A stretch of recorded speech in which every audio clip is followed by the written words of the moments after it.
avec le prophète Franck Romaric Divin et le prophète David Kainos les samedis 21 et dimanche 22 septembre 2024 à l'église La Maison du Trésor. Thème, un plan nouveau, un plan nouveau. Ce sera un temps exceptionnel de prière et de démonstration de l'Éternel. Ne manquez pas ce rendez-vous divin. Shalom. Montre-nous le Père. On va se tenir ensemble debout pour la première lecture. Jean chapitre 1er, verset 18. Je lis la parole du Seigneur. Personne n'a jamais vu Dieu. Le Fils unique qui est dans le sein du Père est celui qui l'a fait connaître. Reprends, s'il te plaît. Personne n'a jamais vu Dieu. Le Fils unique qui est dans le sein du Père est celui qui l'a fait connaître. Alors, je vais prêcher sur montre-nous le Père. Saint-Esprit, j'ai besoin de ton soutien. J'ai besoin de ton aide ce matin. Je veux que tu sois avec moi, que tu me donnes la force de prêcher ton message comme il se doit au nom de Jésus-Christ. Amen. Qui aime la parole de Dieu ici? Nous devons aimer la parole de Dieu. La parole de Dieu est la sémence, est la graine qui est sémée dans votre cœur et qui produit le résultat. La prière, c'est la pluie. La pluie qui arrose la terre, qui arrose la graine. Vous devez aimer la parole de Dieu. Alors, dans le thème « Montre-nous le Père », je veux vous expliquer une vérité. Je suis en ce moment dans un thème d'évangélisation. Parce que l'Église a pour mission d'aller et de prêcher la bonne nouvelle. Et donc, comme notre mission est d'aller de prêcher la bonne nouvelle, il est plus qu'important pour moi de vous révéler certaines clés de la parole de Dieu. Quand on lit ce passage, il est écrit « Personne n'a jamais vu Dieu ». Ça, c'est la première des choses.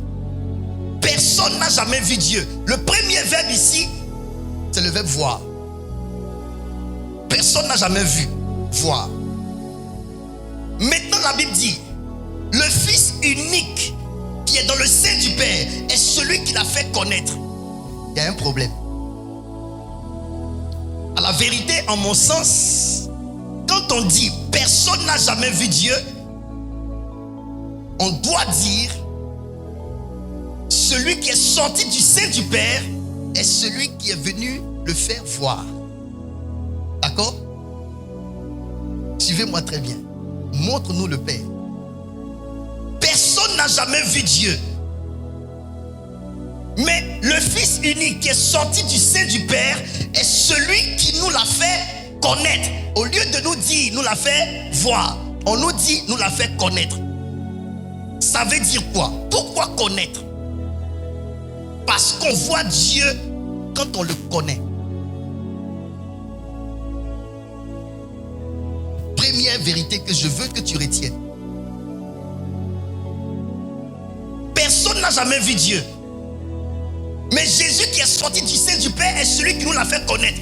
Pourquoi au lieu de faire voir, il est écrit faire connaître? Parce qu'on voit Dieu à travers la connaissance de Dieu. Connaître. Dis avec moi connaître Dieu. Dis encore connaître Dieu. Répète encore connaître Dieu. Très bien.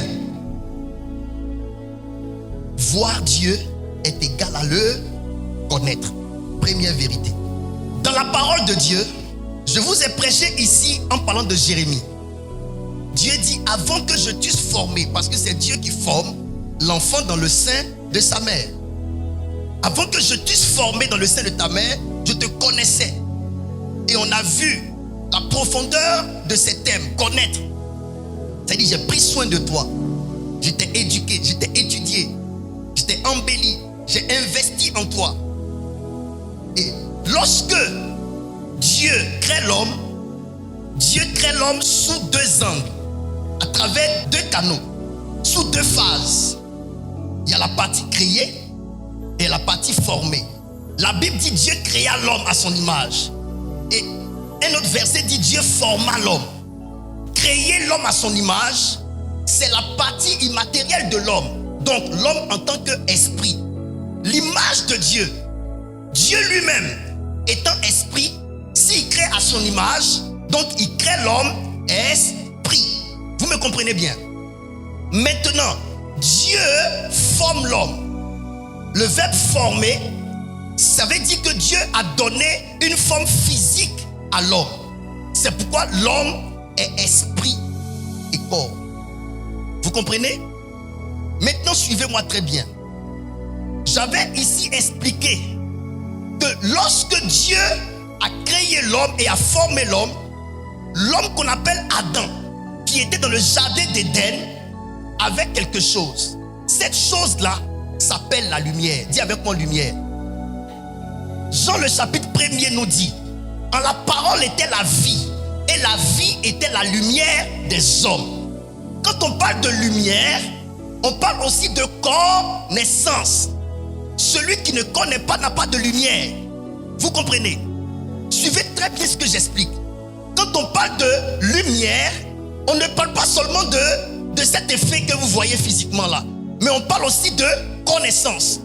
Donc, cette connaissance que Adam avait était pourvue par la présence de Christ qui était en lui, parce que Dieu a tout créé par sa parole.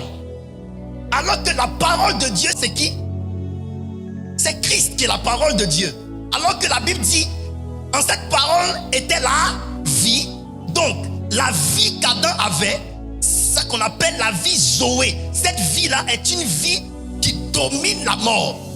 Autrefois, il n'était pas question qu'Adam meure, parce que Adam avait une vie supérieure qui ne pouvait pas fléchir devant la mort.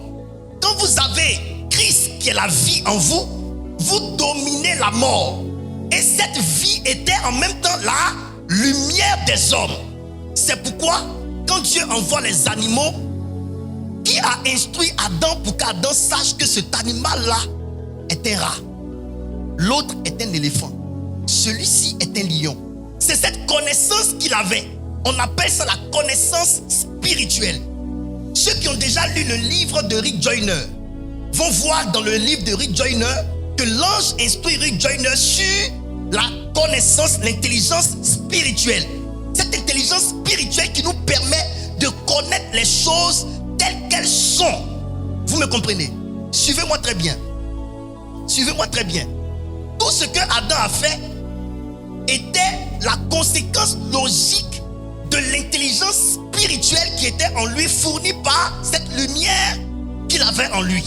Maintenant, lorsque l'homme pêche, le péché, c'est la séparation de l'homme d'avec qui? D'avec Dieu.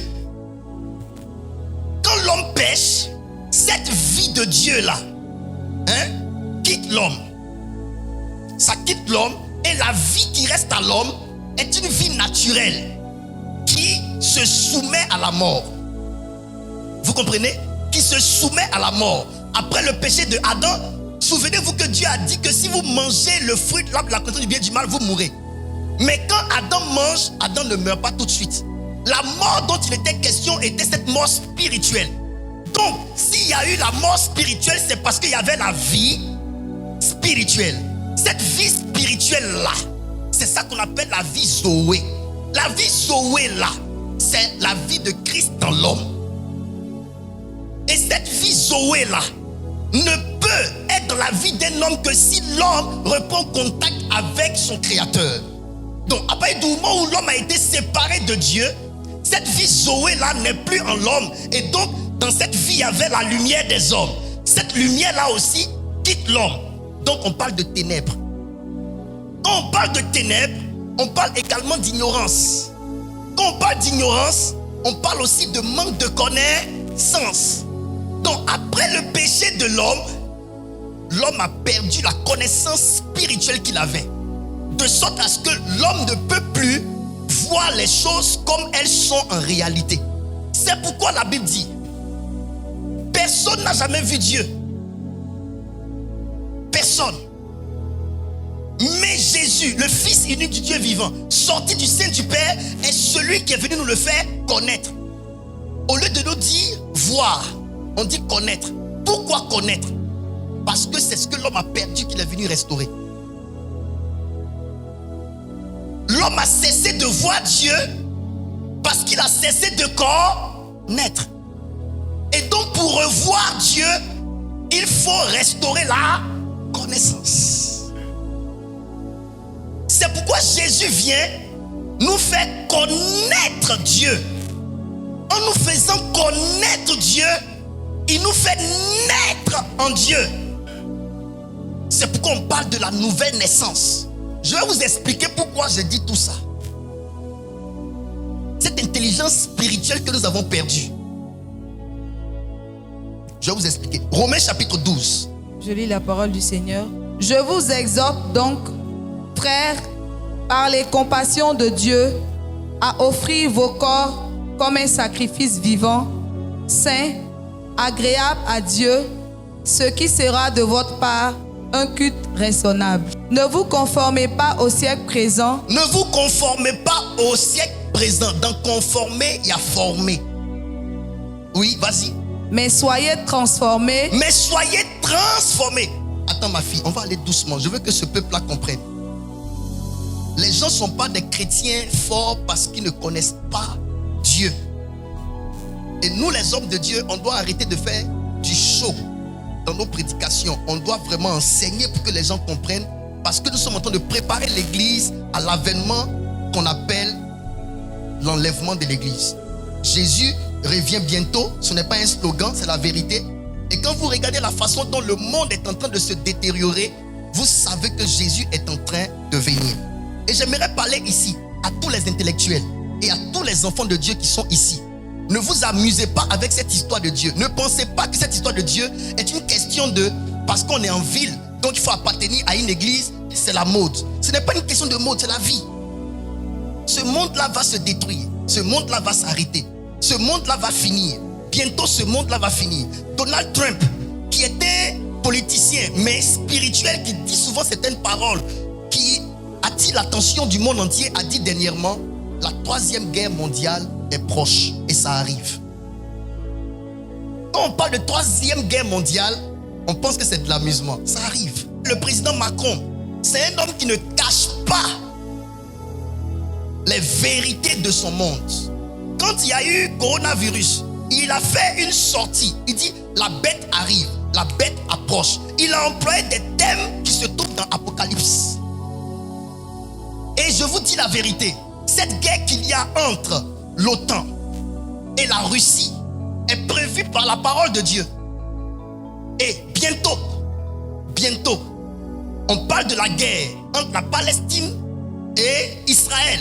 Cette guerre-là, qui est là depuis longtemps, un temps vient et c'est très proche où cette guerre va éclater, où les nations vont se lever contre Israël pour rayer Israël de la carte du monde. Ça a été déjà prévu. On veut rayer Israël de la carte du monde. Mais Israël, c'est le peuple de Dieu. Et tout ça est prévu dans l'Apocalypse. J'aimerais éveiller la conscience de tous ceux qui sont ici. Moi, je vous parle sincèrement. Cette histoire de Dieu ne se limite pas à mon mariage, mon enfant, mon voyage, mon ceci, mon cela, mon travail, mon cela. Il y a une vie réelle dans laquelle on est. C'est très vrai. Et les choses qui se passent dans le monde doivent nous alerter. Que votre télévision vous serve à vous instruire sur là où le monde s'en va. Que votre télévision vous instruise sur là où le monde s'en va. Les informations qui fusent de partout nous révèlent l'Apocalypse. Et nous, les enfants de Dieu, nous, les serviteurs de Dieu, on doit prêcher. Si on vous a emmené à penser que affaire de Dieu, c'est tu seras béni, tu seras élevé, tu seras ceci, tu seras cela seulement, on vous a trompé. Le monde est en train d'aller à son déclin. Et il faut qu'on vous explique pourquoi Jésus est venu sur la terre. Tout ce travail qui s'est donné. Aujourd'hui, il y a des gens qui vont faire pèlerinage en Israël. Ils vont voir la tombe de Jésus. Vous savez la confirmation qu'il est venu sur la terre et qu'il a été manifesté. La tombe est là, elle est ouverte. Mais est-ce que vous savez pourquoi il est venu? Est-ce que vous savez réellement sa mission, son œuvre? C'est pour tout ça que nous sommes là. C'est pour ça que j'ai décidé de ne pas être un prophète qui prêche toujours les choses qu'on aime sur la terre. Je veux vous emmener à aimer le ciel. Parce que le temps vient, on n'aura pas de lieu de refuge sur la terre si ce n'est qu'au ciel. On n'aura pas de lieu de refuge sur la terre que si ce n'est qu'au ciel. c'est pourquoi, dans le plan de Dieu, il a prévu l'enlèvement de l'église. Quand on parle de l'enlèvement de l'église, c'est une réalité. Pourquoi les gens font des films où ils parlent des extraterrestres qui enlèvent les gens? Mais c'est parce qu'ils savent qu'effectivement, il y aura l'enlèvement de l'église. Qu'étant donné, dans la continuité de la vie des hommes, il y a des hommes qui seront enlevés. Et c'est l'enlèvement. Et donc, comme ils ne veulent pas attribuer ça à la vérité de la parole de Dieu, ils veulent nous faire croire qu'il y a des extraterrestres. Afin de nous bombarder l'esprit qu'il y a des extraterrestres, lorsque cela va arriver, que les chrétiens seront enlevés, ils vont dire, c'est ce qu'on a tourné dans les films. Ce sont les extraterrestres. Ne tenez pas compte de ça. Ce n'est pas une histoire de Dieu qui est venu avec son fils pour enlever l'église. C'est les extraterrestres. Pour prendre toute la vérité de leur côté et nous faire croire qu'on peut toujours continuer d'oublier Dieu et de faire comme si Dieu n'existe pas, et on va continuer à vivre. En ce temps-là, Satan sera manifesté en chair et les grandes tribulations vont commencer sur la terre. L'église sera déjà enlevée. Est-ce que vous me comprenez? Ce n'est pas pour vous faire peur. Je parlais avec l'une des filles du bishop Walter Mohamed Idriss qui est aux États-Unis, et elle me disait, prophète Romaric, les informations qu'on a ici sont telles que, non, je vais te dire la vérité, que Jésus vienne nous chercher. La terre que tu vois là ne sera plus la terre qu'on a connue. J'ai dit, ah bon? Et elle me parlait, elle dit non, que Jésus vienne nous sauver, que Jésus vienne nous enlever. Le temps viendra où la terre sera tellement chaude que nous-mêmes on va décider que qu'on vienne nous enlever. Pression de part et d'autre. Tu rentres dans un mariage, même ça ne te plaît plus. Tu fais des business, même complications que tu vas avoir dans les business, là, ça va faire que toi-même tu vas dire tu ne veux plus faire. On sera submergé de part et d'autre. La vie sera dure. Vous voyez un peu ce qu'on vit dans notre pays. La Côte d'Ivoire, ce n'est plus intéressant de vivre. Et les gens vont se sentir comme ça mal dans leur nation. Et les gens vont désirer que le Sauveur vienne. Et le Seigneur est en train de susciter des gens pour alerter le peuple de Dieu. Mes enfants, pardonnez. Prenez cette histoire de Dieu là au sérieux un peu. Arrêtez vos histoires de je suis allé à l'église, on ne m'a pas salué, on m'a insulté, je quitte. Il ne faut pas perdre ton salut pour ces conneries pareilles. Amen. Ça, je suis sorti pour vous parler un peu. Parce que sincèrement, il y a des gens, même ils sont chrétiens, ils ne savent pas pourquoi ils sont chrétiens. Quand ils viennent à l'église, ils sont fatigués. Ils sont fatigués, mais ils ne se fatiguent pas de travailler du lundi au samedi pour avoir à la fin un maigre salaire. Mais quand ils viennent dans la maison de leur Dieu, ils se sentent comme ça, lésés, fatigués. Ils ne savent même pas pourquoi ils sont dans l'église. Ils se demandent, mais je suis là même pourquoi? Ça me donne quoi? Ça m'apporte quoi? Toujours entendre quelqu'un prêcher, entendre quelqu'un prêcher. Écoute-moi très bien. Dieu nous a donné pour mission d'enseigner. L'enseignement qu'on donne là, ça va te sauver. Ça va te faire connaître ton Dieu et ça va t'éviter des malchances sur la terre. Écoute, quand on aime Dieu, on ne se fatigue jamais de lui. Celui qui s'épuise en Dieu, c'est quelqu'un qui a cessé d'aimer Dieu. Quand ton cœur a voyagé et que ton cœur n'est plus dans la maison, ta femme que tu as toujours aimée, tu la vois comme gorille. Parce que tu l'aimes plus. Quand on n'aime plus quelqu'un, tout ce que la personne fait ne nous plaît plus. La personne nous saoule, nous étouffe. Quand vous êtes étouffé dans votre relation avec Dieu, ce n'est pas Dieu qui a un problème, c'est votre cœur qui a voyagé. Que Dieu renouvelle son amour dans nos cœurs, afin que nous soyons toujours heureux de venir dans la maison de Dieu. David était roi, il n'avait pas plus occupé que David. Mais David dit, je suis dans la joie quand on me dit, allons dans la maison du Seigneur. Toi, tu n'es pas roi. Tu n'as même rien. Bon, celui qui n'est pas roi n'est rien. Ça va un peu ensemble, hein? Roi, rien. Toi, tu n'as même rien. Et puis c'est toi qui es fatigué. David, lui, il est roi, occupé qu'il était. Il était heureux d'aller dans la maison de Dieu parce que c'est là où il trouve un peu de repos. Son âme se repose. Son âme est en paix. La parole l'adoucit. Les cantiques de Dieu l'adoucissent. Il a un peu de repos. Quand on va quitter ici, net, votre vie, le compteur sera encore. Vous voyez? Encore les appels. Grands-parents, belle famille, ton fils, ceci. Toujours sollicité. Tu n'as pas de vie. En Dieu, tu te reposes. En Dieu, au moins, tu as des paroles qui te boostent. C'est parce que vous ne voulez pas dire merci à Dieu. Il y a des gens qui viennent à l'église dimanche ici, morale atteint. Après la parole de Dieu, après le message, votre morale remonte. Arrêtez de mentir. De donner l'impression que nous, on ne fait rien dans vos vies. On fait beaucoup. Oui. fait beaucoup. Et ça, j'ai entendu ça de la bouche de Monseigneur Bago, qui a dit, mais des fois, il vient, vraiment, il est... Mais quand il me voit en train de mouiller le maillot, il se relève. Mes enfants, on a besoin de ça. On a besoin des gens pour nous encourager, pour nous booster, pour nous relever. Vous qui êtes ici, là, qui êtes des leaders, là, les gens ne se soucient pas de vous. Les gens vous sollicitent. Et souvent, vous n'avez même personne pour vous booster, pour vous encourager. C'est nous. C'est nous, vos pères, là. C'est nous qui vous boostons.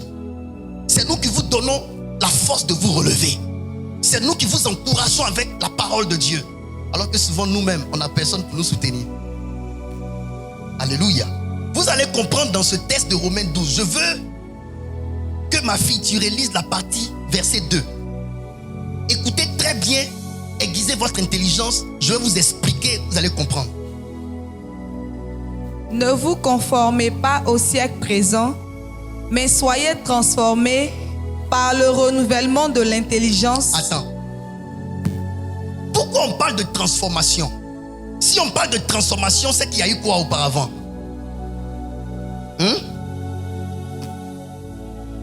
J'entends pas. Dis fort.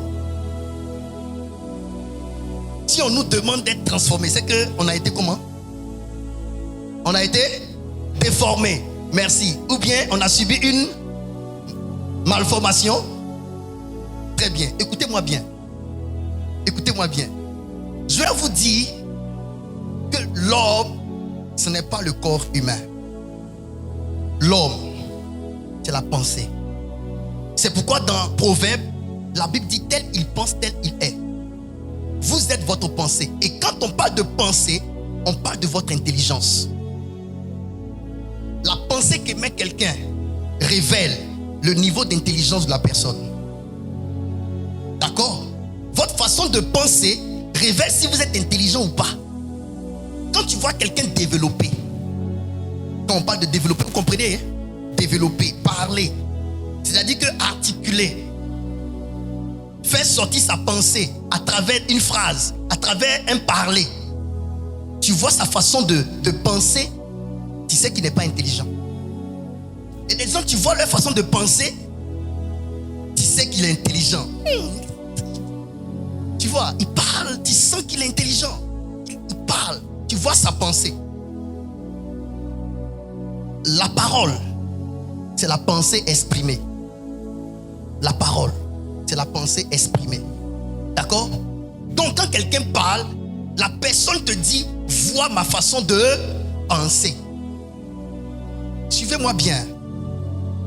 Maintenant, je vais vous dire une chose. La forme d'un homme est égale à l'intelligence de l'homme. La forme qu'un homme a dans le monde spirituel, votre forme est déterminée par votre intelligence.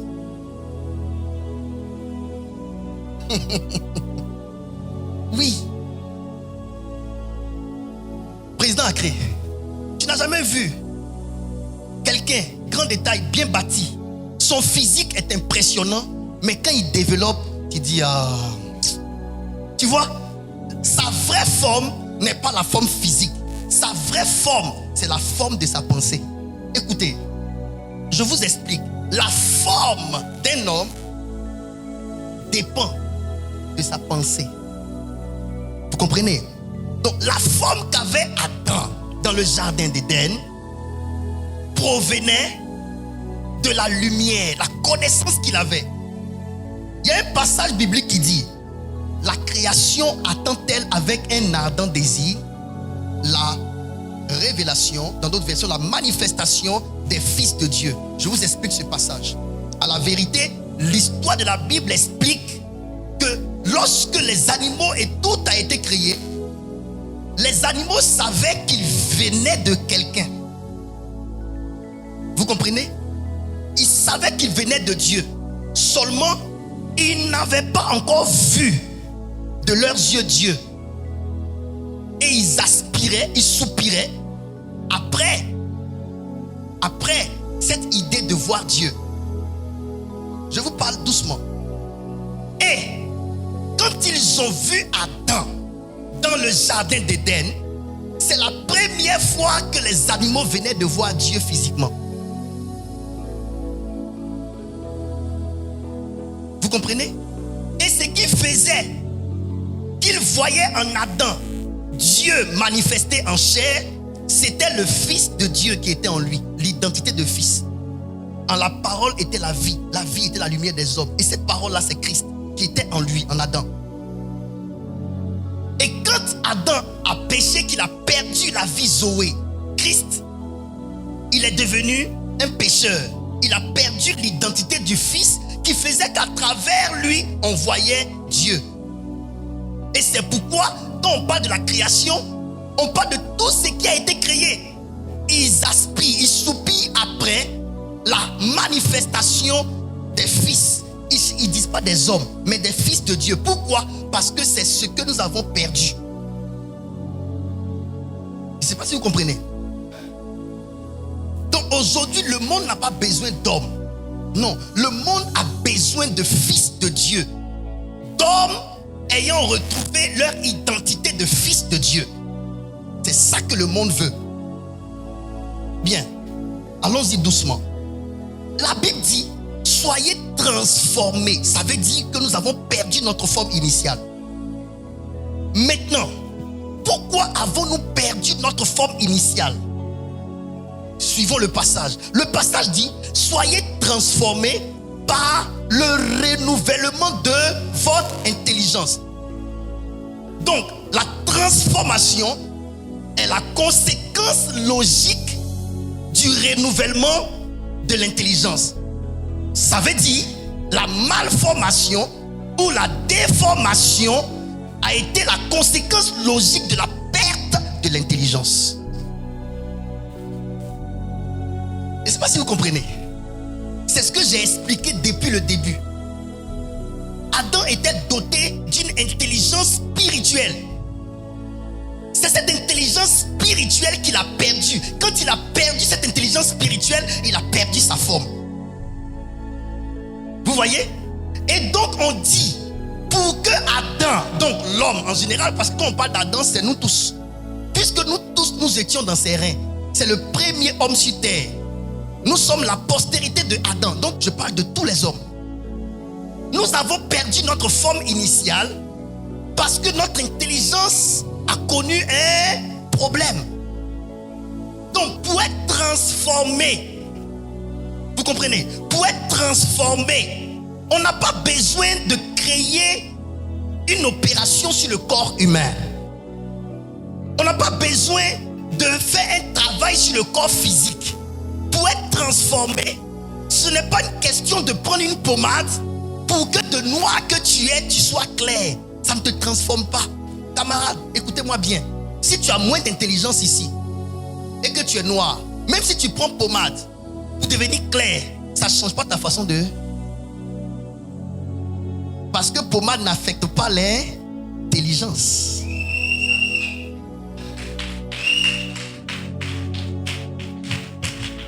Ce qui affecte l'intelligence, c'est l'intelligence. Ce qui affecte ici, c'est l'intelligence, c'est l'information, c'est la parole, c'est le message, c'est l'instruction. C'est là. Donc même si je m'en vais faire une opération d'obèse que je suis, on me coupe les intestins, je deviens maigre, ça ne changera pas ma façon de penser. Parce que je n'ai rien mis ici. Je n'ai rien mis là. Vous voyez? C'est avec la parole qu'on éjecte la lumière dans le cerveau humain. C'est aussi avec la parole qu'on amène quelqu'un à être irréfléchi. Donc tout dépend de ce que vous entendez. Tout dépend de ce que vous entendez. Qui t'enseigne? Qui est ton professeur? Il y a des enfants intelligents, mais parce qu'ils vont à l'école et qu'ils ont de mauvais professeurs, les professeurs finissent par les rendre irréfléchis. Il n'y a pas un état qui ne peut pas changer. Ça peut être boosté pour aller dans l'ordre croissant, ou ça peut venir dans l'ordre décroissant. Tout dépend du type d'aliment. que tu mets ici dans la tête.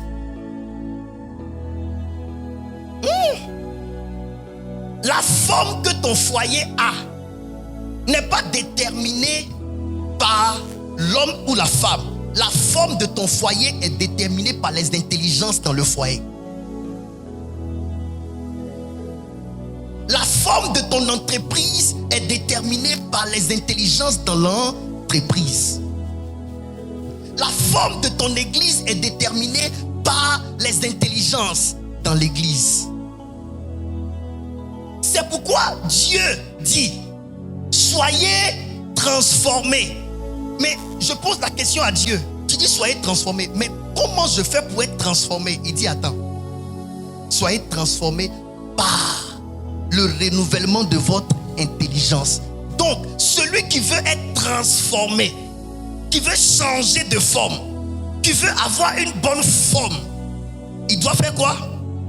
Il doit renouveler son intelligence. Donc il est en train de dire, la forme que tu as, qui ne plaît pas au ciel, qui n'arrange pas les choses divines dans ta vie, est liée directement à ton niveau d'intelligence.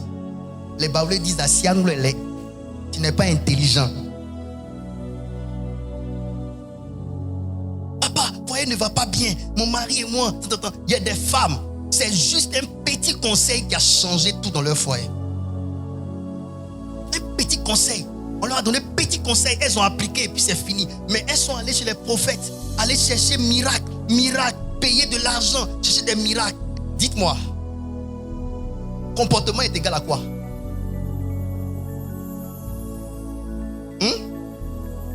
Comportement est égal à quoi? Comportement est égal à penser. Parce que les actes qu'un homme pose sont l'expression de sa pensée. Un homme ne pose pas un acte contraire à ce qu'il pense. Vos actions sont les interprètes de vos pensées. C'est pourquoi quand tu vois le comportement de quelqu'un, il ne faut pas juger le comportement, juge sa tête.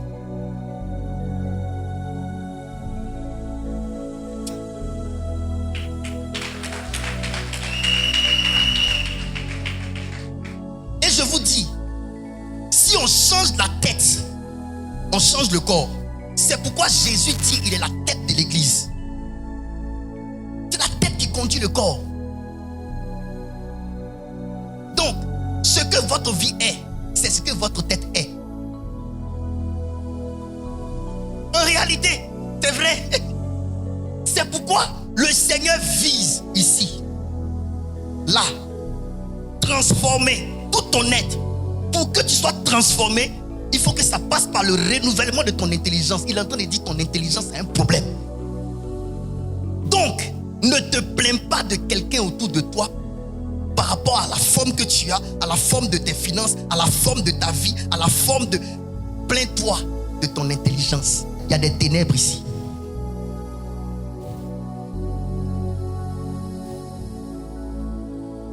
Est-ce que vous savez que l'aveugle qui est conduit par quelqu'un qui voit ne doit pas se plaindre de celui qui le conduit? Il doit se plaindre de ses yeux. Si tu voyais clair, quelqu'un qui te conduit ne va pas te prendre pour aller te mettre dans le trou.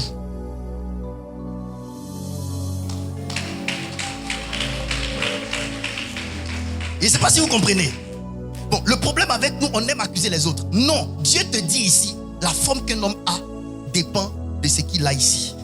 Donc, pour que la personne soit transformée, tu quittes d'un état A à un état amélioré, c'est que ici, là, ça a bougé. Quand on parle de renouveler, on parle de renouveler. Renouveler, c'est quoi? C'est changer, c'est améliorer, c'est mise à jour. Il faut une mise à jour. Ça veut dire qu'il y a des intelligences qui aujourd'hui ne nous progressent pas. Il faut une intelligence adaptée. Ma façon de gérer l'œuvre de Dieu, de gérer même mes fils spirituels aujourd'hui, c'est parce que la connaissance a augmenté. Mes amis, il y a un niveau de connaissance que si tu as, ça va te mettre la honte parce que tu auras un mauvais comportement au milieu des gens. Mais il y a une façon de réfléchir que si tu commences à avoir, tes attitudes habitudes vont changer. Maintenant, écoutez, soyez transformés par le renouvellement. Dans renouveler, il y a nouveler, nouvelle. Donc vous devez comprendre, à partir d'aujourd'hui, apprenez de nouvelles choses. Et quand vous aurez appris de nouvelles choses, renouvelez encore les nouvelles choses. À la vérité, Dieu veut que l'homme ne cesse pas d'apprendre. Il entend et te dire, va dans une église où on renouvelle chaque fois ta mentalité. On renouvelle chaque fois ta façon de penser. Aujourd'hui, tu viens, on a lavé ton cerveau. Demain, tu viens, on a lavé encore. Après, demain, on a lavé encore. Vous pensez que, qu'est-ce qui fait que les christianistes célestes, ils voient les piquants, les cailloux, les tessons de bouteilles, et puis ils marchent nu-pieds. Vous voyez qu'est-ce qui fait ça? C'est ce qu'ils ont mis ici. C'est l'enseignement. Ça leur fait mal, hein? Souvent ils marchent d'une manière, mais ils sont dedans. Ils ne peuvent pas. Parce qu'ils ont colonisé ici. J'ai dit, si tu veux conduire quelqu'un, colonise ses pensées. On peut avancer. Il dit, là où tu as connu Goumé Goumé, c'est là où ils ont réussi à te convaincre ici. Et puis tu as cru. Et puis tu as suivi. Donc, à la fin, ne te fâche pas avec la personne qui t'a boué. Alléluia! C'est parce que tu n'as pas été assez intelligent pour discerner. Parce que le renouvellement de l'intelligence a un impact. Regardez, le renouvellement de l'intelligence a un impact. Le comportement du renouvellement de l'intelligence. Comment le renouvellement de l'intelligence s'exprime? Écrit, comment le renouvellement de l'intelligence s'exprime-t-il? Quand je parle de pensée, de mentalité, d'intelligence, les gens pensent que je suis en train de m'amuser. Regardez, il y a une maman. Elle est servante de Dieu. Une grande maman, connue comme une grande servante de Dieu. Elle a eu un problème dans sa maison. Son mari est décédé. Tous ses enfants travaillent, ils ont l'argent. Le problème qu'elle a eu là, elle a invité une prophétesse. Dis avec moi prophétesse. Être prophétesse n'est pas démoniaque. Mais avoir affaire à une prophétesse ou un prophète qui n'est pas renouvelé ici, ça va te causer la ruine. Quand la prophétesse a mis les pieds dans la maison de la maman, la prophétesse a vu tous les enfants qui sont bien placés. La prophétesse a annoncé aux enfants que leur maman est sorcière. Elle a répété, elle a tellement répété que les enfants ont commencé à rêver. Aujourd'hui, je vous parle, les enfants ont quitté la maison, ils ont laissé leur maman seule. Eux tous vont dans l'église de la prophétesse. Elle bouffe les offrandes et les dîmes des enfants et les enfants n'amènent rien à leur maman. Qu'est-ce qui a fait ça? Ce qu'on a mis ici. La prophétesse là a récupéré toute la famille. Qu'est-ce qui est en train de créer le problème? Ce n'est ni Satan, ce n'est rien d'autre. C'est ce qu'on a mis dans leur pensée. Ils ont colonisé leur intelligence. C'est fini. Vous êtes sauvés, hein? Vous êtes dans une église où on vous bourre pas la tête. Il y a des gens qui ont abandonné leur famille parce qu'ils ont écouté un pasteur qui a dit quelque chose. Vous voyez? Donc ce qu'on met ici, la mentalité d'un homme, c'est ce qui détermine ses actions, ses choix, ses prises de position. C'est pourquoi veille à ta mentalité. L'homme, ce n'est que la pensée. Souvent, vous nous triez. Ceux qui sont grands, vous les respectez. Ceux qui sont courts comme moi, vous les respectez. L'homme là, c'est ce qu'il pense. Ce n'est pas la forme physique. Maintenant, suivez-moi. Ma fille, continue. Ils vont comprendre. Les intellectuels spirituels vont comprendre quelque chose. Afin que vous discerniez. Attends. Afin que vous discerniez. Donc, le renouvellement de l'intelligence nous permet de discerner. Autrement dit, l'intelligence discerne. D'accord? L'intelligence discerne. Écrivez ça comme ça. L'intelligence discerne. Maintenant, le Seigneur dit, quand tu n'as pas l'intelligence renouvelée, tu discernes, mais tu ne discernes pas quelle est la volonté de Dieu. Mais quand tu es renouvelé dans ta mentalité, tu vas discerner quelle est. Tu sauras faire la part des choses. Lis. Afin que vous discerniez.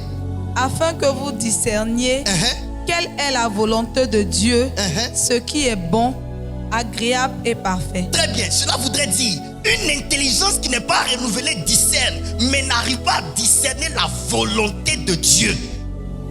Il faut l'intelligence renouvelée pour discerner quelle est la volonté de Dieu. Je vous explique le problème de Ève. Lorsque le serpent parlait avec Ève, qu'est-ce qui a fait que Ève n'a pas discerné que ce n'est pas le serpent de tous les jours? C'est parce que le serpent a réussi à absorber son intelligence.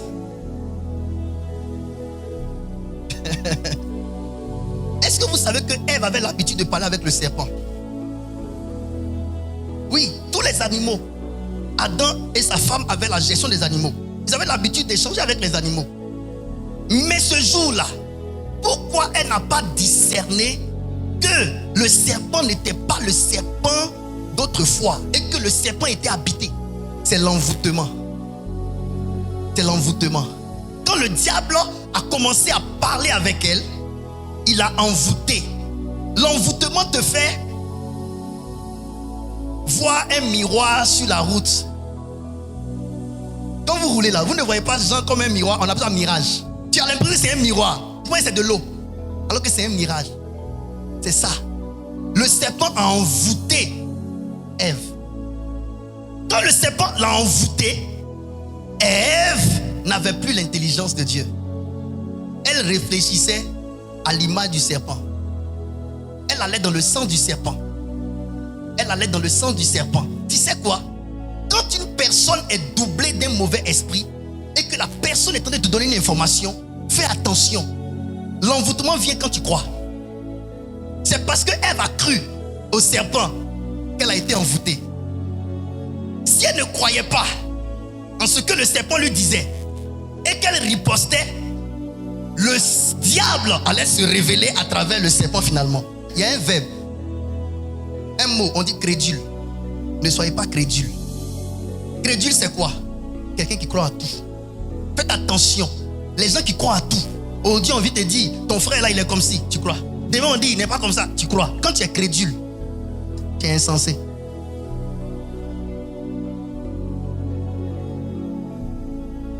L'envoûtement a détruit Ève. Le président a créé, discerner quelle est la volonté de Dieu.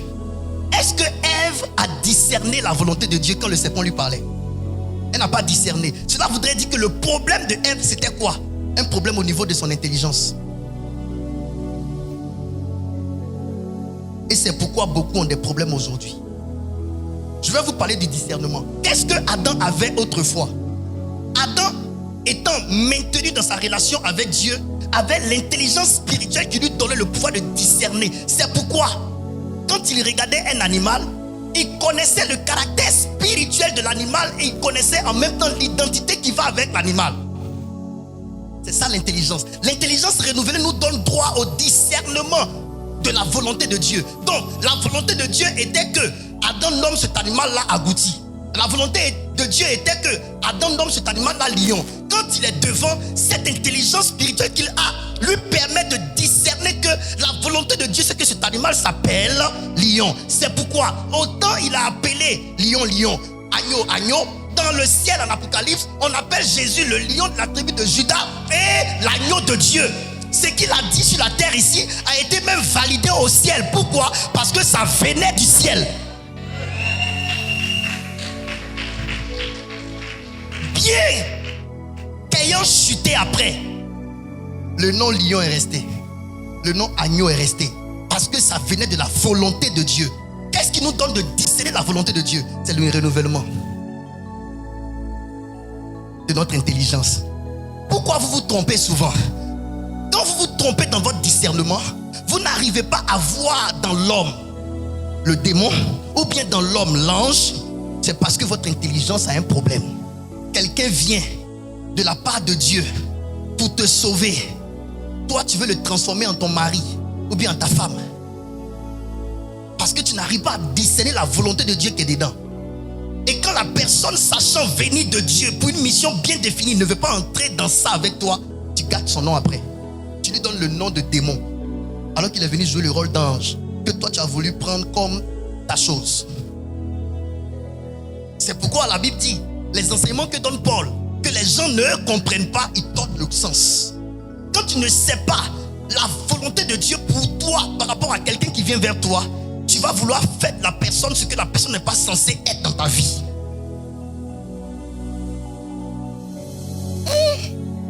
Ça va loin? Ça va loin?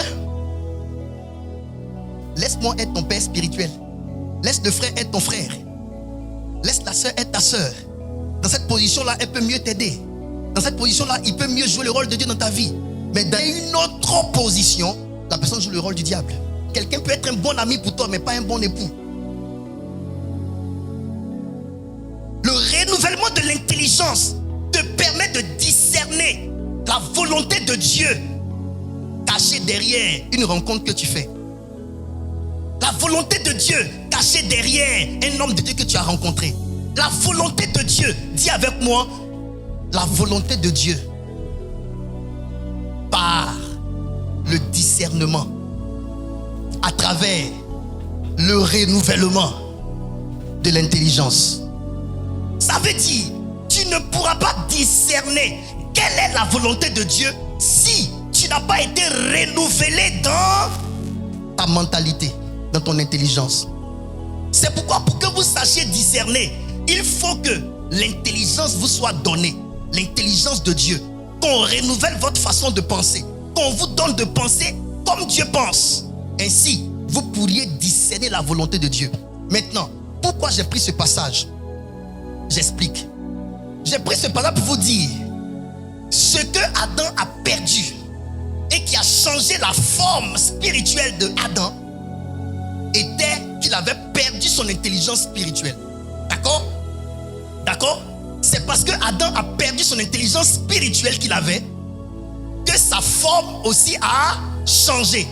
Il n'était plus en forme de fils de Dieu, il était en forme d'homme simple, d'une créature banale que Satan pouvait dominer, gouverner et conduire.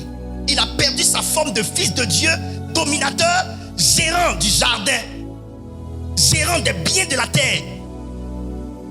Le Seigneur dit, pour que toi tu sois transformé, pour que tu aies une autre forme, pour que tu retrouves une forme améliorée, il faut que tu sois renouvelé dans ton intelligence. Donc le problème, c'est un problème de connaissance. Vous comprenez ça? Notre problème ici, c'est un problème de connaissance. Raison pour laquelle, lorsque Jésus vient, pour nous faire voir Dieu, il nous fait le connaître. Connaissance. Le discernement est une habilité de l'Esprit de Dieu dans l'homme. Le discernement est une habilité de l'Esprit de Dieu dans l'homme. Écrit, le manque d'intelligence spirituelle a eu pour répercussion une incapacité à discerner les choses. Le manque d'intelligence spirituelle a eu pour répercussion une incapacité à discerner les choses. D'accord? On est à l'école. Mes enfants, la chute de l'homme a eu pour conséquence la perte de l'intelligence spirituelle. Ça, vous devez garder ça dans votre esprit. La chute de l'homme a eu pour conséquence la perte de l'intelligence spirituelle. Cette intelligence spirituelle que j'appelle aussi la lumière. À la vérité, si nous avions gardé notre relation avec Dieu, on ne devrait pas se tromper sur qui doit être notre père spirituel. Cette connaissance-là devait être là dans notre esprit. Quand tu le vois, tu sais. De la même manière que Élisabeth et Marie, ayant chacune dans son ventre un enfant, quand ils se sont rencontrés, les enfants ont tressailli, ont communiqué pour dire qu'il y a une mission qui les lie. Ainsi, quand nous devions rencontrer les gens qui sont censés jouer un rôle dans notre vie, on devrait sentir un signal, une alerte au-dedans de nous qui nous indique que cette personne-là a été prévue au ciel pour nous. Oui, c'est pour cela que lorsque nous commençons à marcher avec Dieu, il nous arrive de voir certaines choses en rêve. On est au courant de quelqu'un qu'on va rencontrer, on est au courant des malheurs qui viennent, on devrait être à la vérité au courant des choses avant que les choses n'arrivent. À cause de l'intelligence spirituelle que nous avions. Cette intelligence spirituelle nous permet de discerner, de voir les choses en avance ou de les voir telles qu'elles sont réellement. Attention, le cadeau que te donne le jour de ton anniversaire peut être physiquement un cadeau, mais spirituellement, tes enfants qu'on vient te prendre. C'est l'intelligence spirituelle qui te donne de discerner quelle est la volonté de Dieu, qui te permet de voir à travers ce cadeau un danger. Mais comme on n'a pas cette intelligence, je dirais, notre esprit est fermé, notre esprit n'est pas ouvert. L'intelligence spirituelle, c'est l'ouverture d'esprit qui te permet de ne pas sentir quelqu'un quand la personne n'est pas une bonne personne. Il y a des gens qui ont cette capacité. Bébé, ton ami là, je ne le sens pas. Toi, tu aimes exagérer. Toi, tu n'aimes pas les gens. Tu n'aimes pas mes amis. Non. Je ne sais pas que j'aime pas tes amis, mais ton ami, lui là, je ne le sens pas. Ça se fait par des sensations. Ça se fait par des instincts. Tu as l'intuition. Ce sont des habilités spirituelles que nous avions parce que la lumière était en nous. Il y a des gens qui ont tout perdu. Quand ton âme est bourrée par plusieurs choses qui t'éloignent de Dieu, ça te coupe de tes habiletés spirituelles. Sincèrement, je vous dis, il faut que Dieu vous parle. Il faut que vous développiez des capacités pour que vous sachiez les choses qui se passent. Bébé, je ne sens pas ton ami là. Tu dis non, tu exagères. 1 mois, 2 mois, 3 mois, 4 mois, tu apprends que c'est cet ami là qui t'a créé un problème. Elle avait raison. C'est ce discernement là qu'elle a. C'est cet esprit, cette intelligence spirituelle qui lui permet de savoir les choses, de discerner les choses, de voir dans un serpent un Satan qui vient de descendre du ciel, animé d'une grande colère, prêt à tout détruire.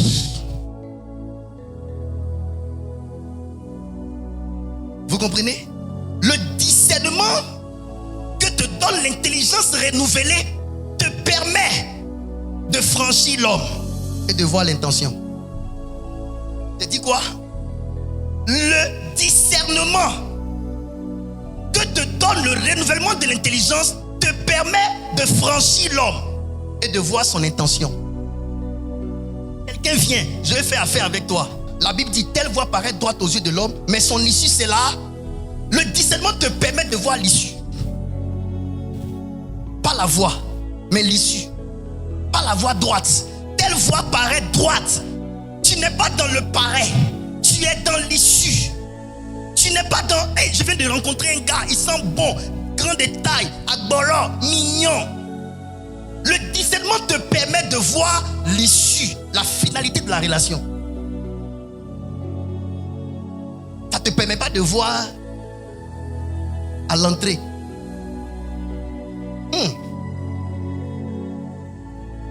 J'ai dit, la plupart des problèmes que nous avons eus sont dus au fait qu'on n'a pas su au début. Maintenant, si c'est arrivé à la fin, ne pouvons-nous pas savoir à la fin avant de commencer? Hein? Ah, mon fils, la personne là, je vois votre fin. C'est pas bon. Ne commence pas avec. Non, papa, je l'aime. Hein, tu es insensé. Le discernement des esprits te permet de voir la fin, l'issue. Pas la voie droite. Au début, c'est trop doux. Chaque début de relation est comment? Chic. C'est pas chocolat. C'est à la fin que le vinaigre.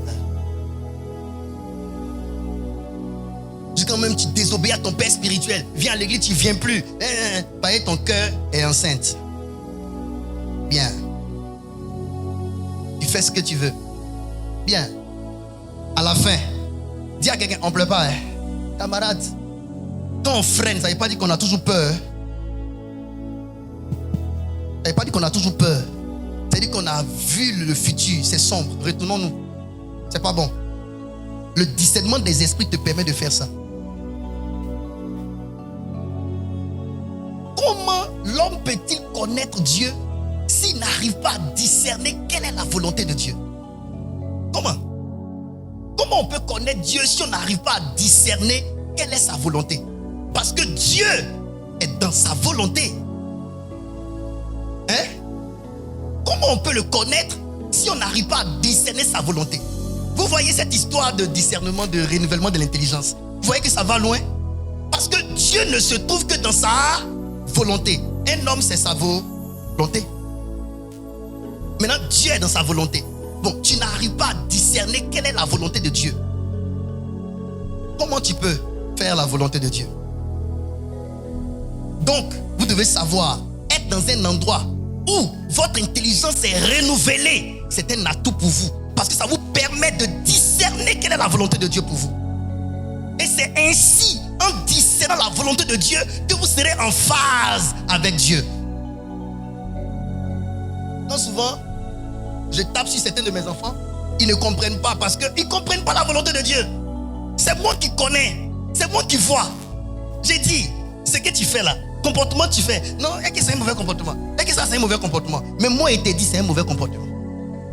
C'est parce que tu n'as pas l'intelligence renouvelée pour avoir le discernement pour savoir que Dieu n'aime pas ce que tu fais, que tu penses que tu ne fais rien de mal. À la vérité, quand on fait le mal, on ne sent pas qu'on fait le mal. Regardez Saül, il prend les animaux et puis lui-même il offre le sacrifice. Il n'était pas censé offrir le sacrifice à Dieu. Celui qui doit offrir le sacrifice lui dit, tu as péché contre Dieu. Il dit, il a fait quoi de mal? Regardez la question qu'il pose, j'ai fait quoi de mal? J'ai offert les sacrifices pour Dieu. Dieu n'a pas dit que c'est toi qui dois offrir. C'est le prophète qui offre. Toi, tu attends les ordres du prophète. Il n'a pas vu que c'était du mal qu'il faisait. On ne sent pas. Ce qui va te faire couler, tu ne sentiras pas que ça vient pour te faire couler. Il dit, ce qui va t'enterrer, ça t'élève. Ce qui va t'enterrer, t'élève d'abord. Satan conduit Jésus dans les hauteurs. L'objectif était de l'enterrer. C'est le discernement qui te permet de savoir. Ce n'est pas de cette élévation-là que Dieu veut.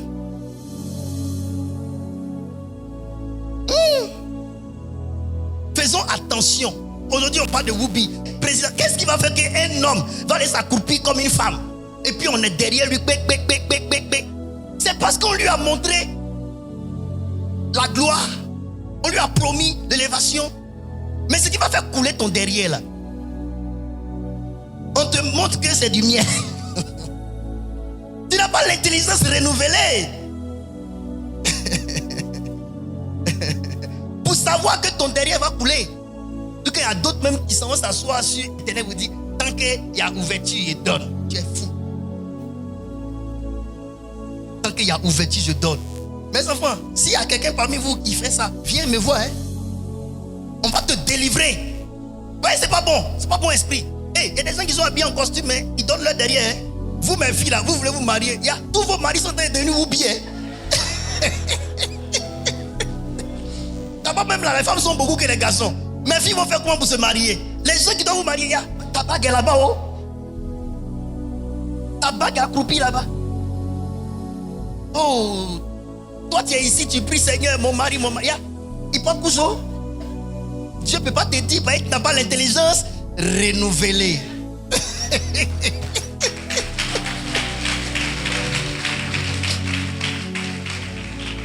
C'est pourquoi on dit d'évangéliser. Va évangéliser ton Whoopi, tu le transformes, tu maries ta chose tranquillement. Même s'il marche comme ça à côté de toi, c'est pour toi. Ah! C'est toi qui pleures parce que tu n'es pas marié.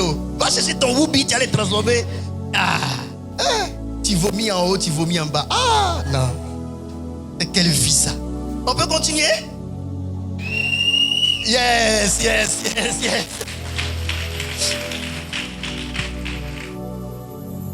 Il est plus que nécessaire pour Dieu de se faire connaître. Parce que ce que l'homme a perdu quand il a chuté, c'est la connaissance de Dieu. C'est l'intelligence. Connaissance.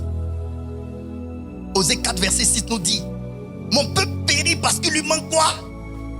Tout est lié à quoi? La connaissance. Vous comprenez pourquoi Jésus, pour faire voir son Père, doit le faire connaître. On peut avancer. Jean 3, verset 16 nous dit quoi? Dieu a tant aimé le monde qu'il a donné qui? Son Fils unique. Afin que quiconque croit en lui ne périsse. Mais qu'il est quoi? Mais en quoi consiste la vie éternelle? Pose la question. En quoi consiste la vie éternelle? Dis, en quoi consiste la vie éternelle?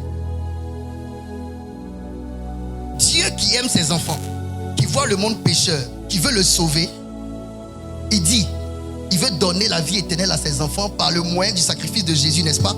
Mais la vie éternelle elle-même, que Dieu nous donne à travers la mort de Jésus à la croix, consiste à quoi? La Bible va nous dire une vérité sur la vie éternelle. Jean chapitre 17, verset 3.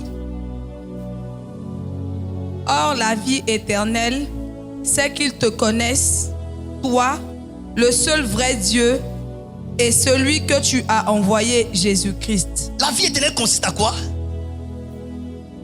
Encore la connaissance.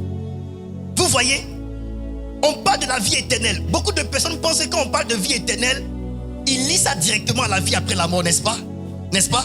Mais je vous dis, cette vie après la mort là est décidée par ta vie sur terre. Est-ce que vous savez ça? C'est pour cela que tu ne peux pas t'asseoir à la maison pour dire que comme c'est la vie après la mort, je vais attendre qu'elle serait proche de ma mort, je vais me donner à Dieu. Ah, Dieu est en train de nous montrer une autre facette de la vie éternelle. Il nous dit, oh, la vie éternelle, c'est qu'on te connaisse. Toi, le seul vrai Dieu. Et celui que tu as envoyé, Jésus-Christ. Dites-moi, si tu ne connais pas le seul vrai Dieu et celui qui l'a envoyé, Jésus-Christ, peux-tu penser avoir la vie éternelle? C'est pour cela que tu ne peux pas t'asseoir à la maison. Tu dois venir apprendre à le connaître. Maintenant, la connaissance là a deux définitions. La connaissance de Jean 1, verset 18. Le thème grec parle de la connaissance par instruction. Christ, Jésus est venu nous le faire connaître. Ça parle de la connaissance par instruction. Donc, on t'instruit, tu connais. Ça, c'est le premier connaître. Maintenant, la connaissance de la vie éternelle, c'est que on te connaisse, toi, le seul vrai Dieu. Parle de la connaissance à travers une relation intime avec une personne. Donc, on parle de la phase expérimentale avec Dieu. On parle d'une connaissance qui va dans le sens d'un homme qui va avec une femme. Adam connut Ève. Ça veut dire, il y a la connaissance par instruction. On vous enseigne, on vous instruit, vous connaissez. Mais l'autre type de connaissance pour avoir la vie éternelle, ce n'est pas juste la connaissance par instruction, mais c'est la connaissance par relation.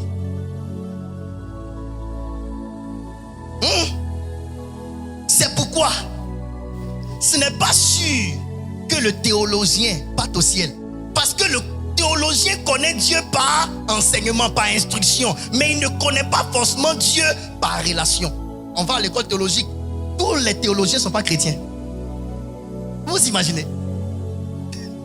Aïe, vous avez toujours pensé que les théologiens sont tous chrétiens. Non, ils ont fait école. Ils enseignent, on leur paye leur salaire. Il y a des théologiens qui ne sont même pas chrétiens.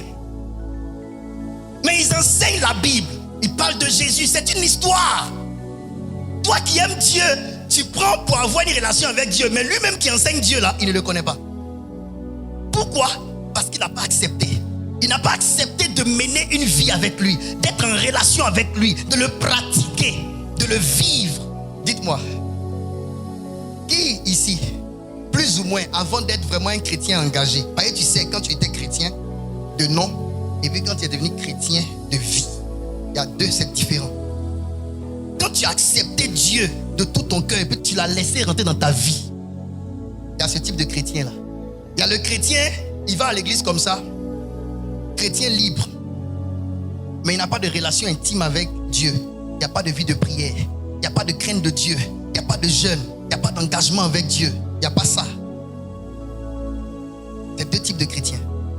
Ils vont aussi à l'église, ils écoutent les homélies du prêtre, les enseignements comme ça, mais ils n'ont pas de vie de pratique avec Dieu.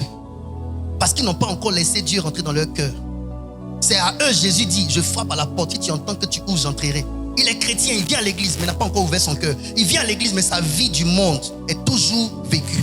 Il n'y a rien qui a changé. Boîte de nuit, les go, la vie du monde, il continue. Ça ne le gêne pas, mais il vient à l'église. On prêche, il écoute, il écrit, il acclame. Instruction. Mais lui-même là, il n'a pas encore laissé Dieu rentrer dans sa vie, où il sent que quand il fait quelque chose, sa conscience le fatigue et puis il abandonne. Ceux qui rentrent dans la dimension où ils commencent maintenant à se sentir sermonnés par Dieu, à se sentir dans leur cœur que cette vie-là n'est plus la bonne vie, que Dieu n'aime pas. Ceux-là, ils sont en train de connaître Dieu par relation. Ils sont en train de connaître Dieu maintenant par relation. C'est le domaine de votre vie où vous expérimentez maintenant Dieu. Ce n'est plus une histoire de tu viens à l'église mais tu sens rien. Est-ce que tu sais que quand le chrétien commence à venir dans la maison de Dieu, à sentir l'amour de Dieu dans son cœur, à couler des larmes qu'on adore, c'est qu'il est en train d'avoir une relation. Tant que tu n'es pas encore entré dans cette dimension, tu connais Dieu par instruction. Mais quand tu vas rentrer dans une dimension où tu vas sentir l'amour de Dieu dans ton cœur, comme on aime un homme, on aime une femme avec qui on veut aller ensemble. Quand tu vas commencer à sentir ça, Dieu ne sera plus esprit, il sera comme chair devant toi. Tu vas sentir la chaleur, sentir quand tu pries des caresses de Dieu. Tu vas sentir les effets de la relation avec Dieu. Quand tu vas rentrer dans cette dimension, tu vas comprendre Franck Romaric. C'est la dimension où on ne te dit pas de jeûner. Tu commences à avoir une vie de jeûne, une vie de recherche avec Dieu. Tu ne cherches plus Dieu pour que tes affaires prospèrent. Tu cherches Dieu parce que tu l'aimes. Tu cherches Dieu parce que tu veux le connaître. C'est cette dimension-là que Dieu attend de nous. La dimension expérimentale. Là où on a la vie éternelle, c'est là où on connaît Dieu par relation, par intimité.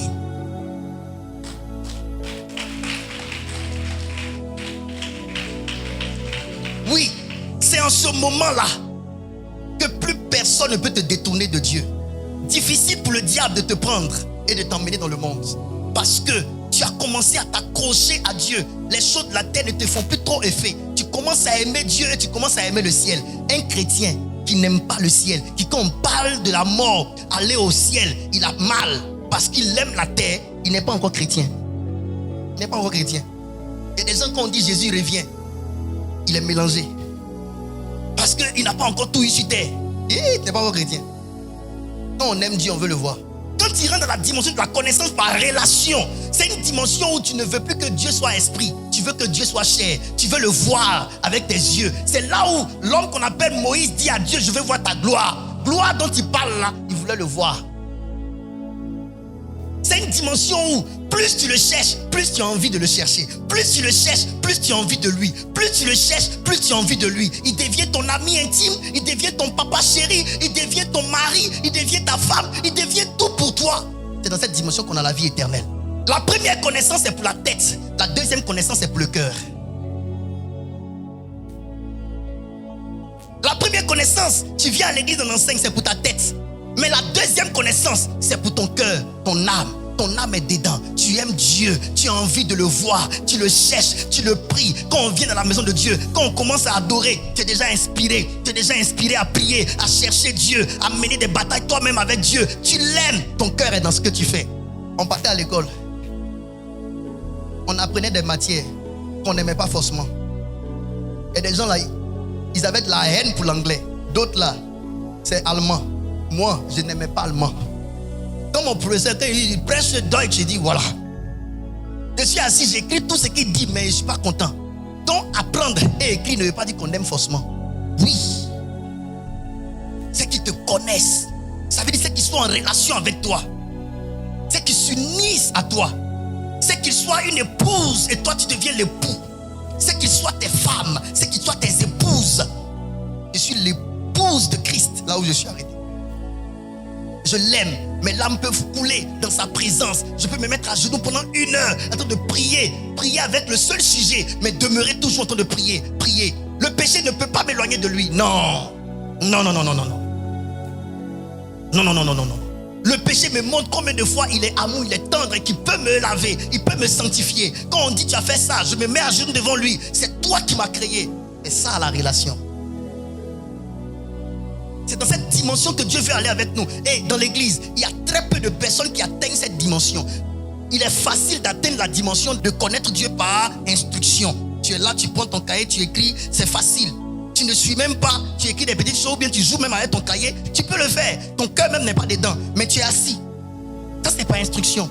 Mais quand tu rentres dans la dimension de connaître Dieu, le seul vrai Dieu et Christ, pour avoir la vie éternelle, ton cœur est dedans. Tu es amoureux de ce que tu fais. Tu aimes Dieu. Tu ne comprends pas comment expliquer l'amour de Dieu. Et quand votre cœur sera brisé et que l'amour va rentrer, vous serez changé. C'est moi qui vous parle. Ça là, quand Jésus dit je frappe à la porte, si tu entends ma voix que tu ouvres, la joie que moi, Franck Romaric, j'expérimente là où je suis. Est-ce que c'est qu'il y a des chrétiens, quand ils n'ont pas d'argent comme ça là, ils sont morts. Mais nous, on est fauchés et puis on est content. J'ai dit, il y a une joie que nous avons que les gens n'ont pas. Alléluia. Et ça, il faut que vous expérimentiez ça. Il y a une paix intérieure que nous avons par relation avec Christ que des gens n'ont pas. Tu les vois, ils sont toujours dans pression, chercher l'argent beaucoup plus, ça suffit jamais, toujours plus. Leur vie est challengée. Je veux plus jusqu'à... Boum, il meurt. Il est mort même sans avoir ce qu'il veut. Ou même quand il a eu net, n'a pas eu le temps même de tout dépenser, il est mort. Mais quand tu as la paix de Christ, tu as la relation avec Dieu, tu es en union avec le Christ. Même avec le peu, tu te réjouis, tu cherches le reste. Tout dépend de toi, tu es content, tu es heureux. Souvent les gens te voient dehors, ils ont plus que toi et puis tu es plus en forme qu'eux. Ils se posent des questions. Comment tu fais? C'est l'amour de Dieu qui est dans mon cœur. Alléluia. Donc il est très difficile de rentrer dans le salut éternel si on n'a pas de relation avec lui. Aujourd'hui, Dieu veut avoir une relation intime avec vous. La connaissance dans notre spiritualité occupe une place centrale. La connaissance occupe une place centrale dans notre spiritualité. Alléluia. Je vais vous montrer quand quelqu'un n'aime pas Dieu, son attitude. Quand quelqu'un ne connaît pas Dieu, son attitude. Jean chapitre 15, verset 18 à 21. Si le monde vous hait, si le monde vous hait, sachez qu'il m'a haï avant vous. Sachez qu'il m'a haï avant vous.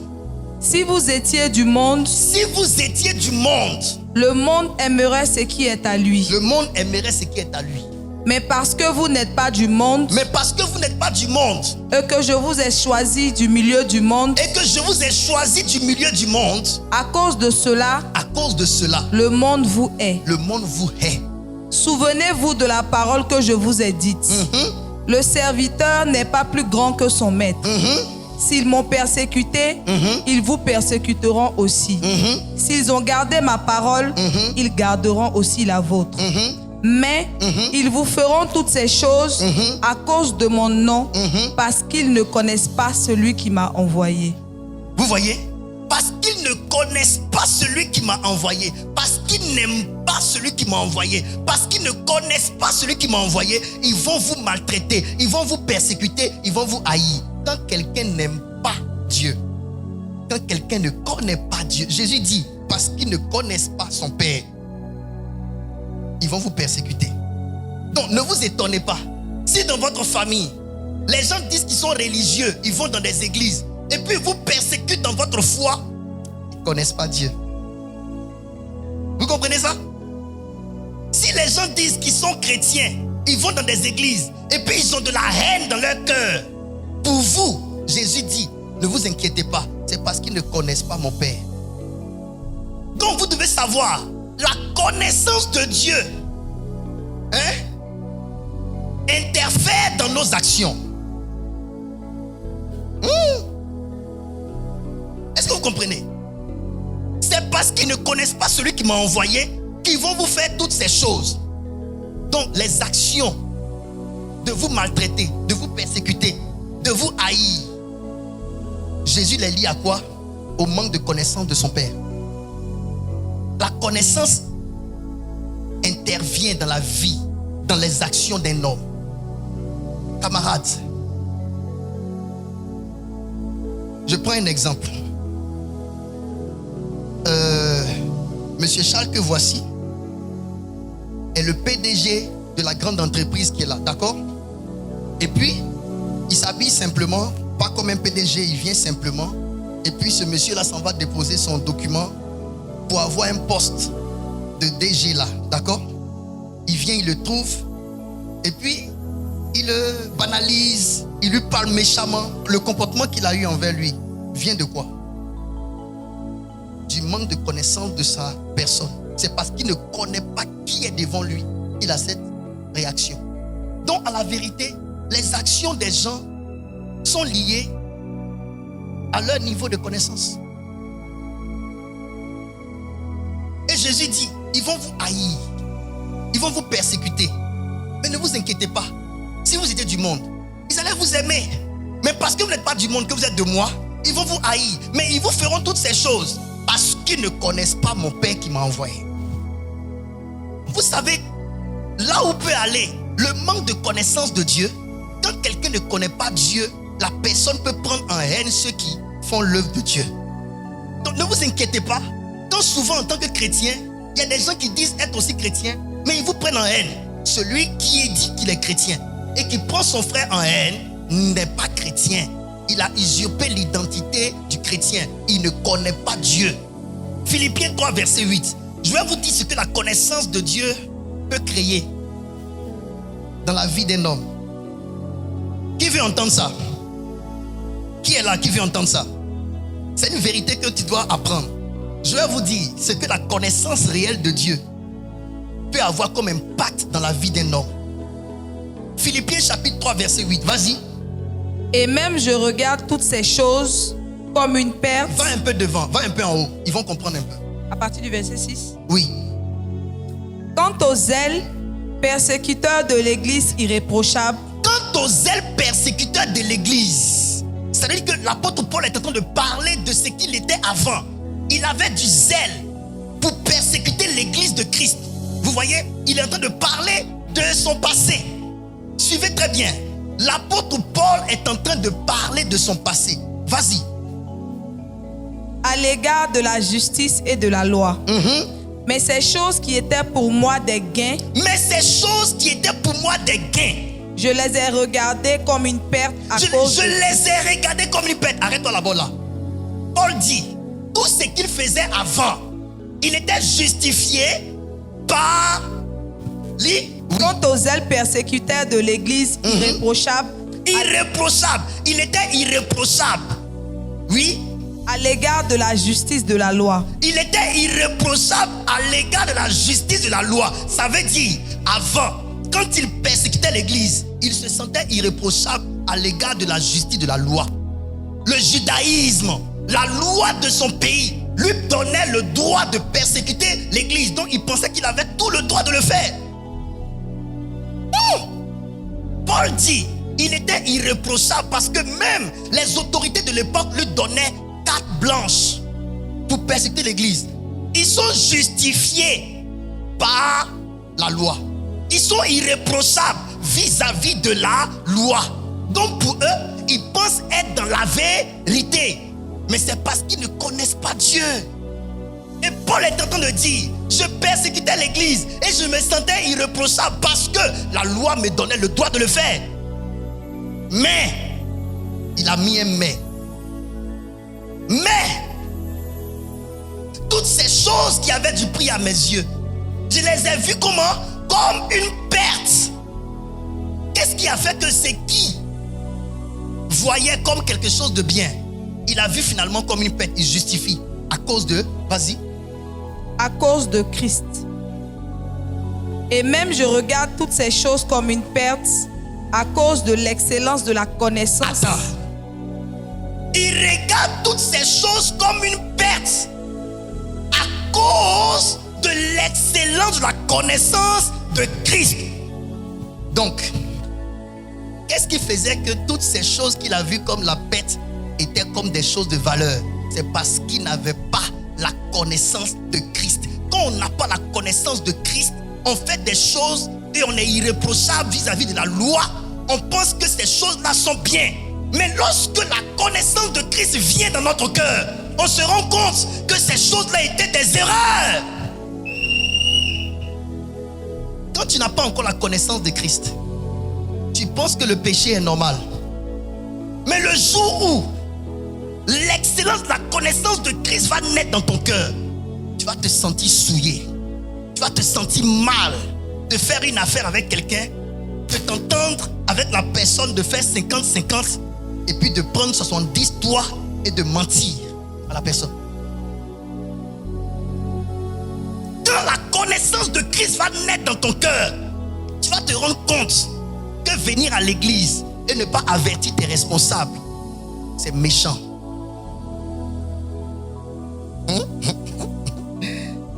Ah oui, oui, oui. Parce que avant tu te disais comme Paul, mais qui paye mon PDCI? C'est pas ça? C'est moi qui prends mes pieds pour aller à l'église. Je m'en fous, je m'embéis, n'est-ce pas? Il vient pas, c'est le problème de qui? Mais c'est parce que tu n'as pas la connaissance de Christ.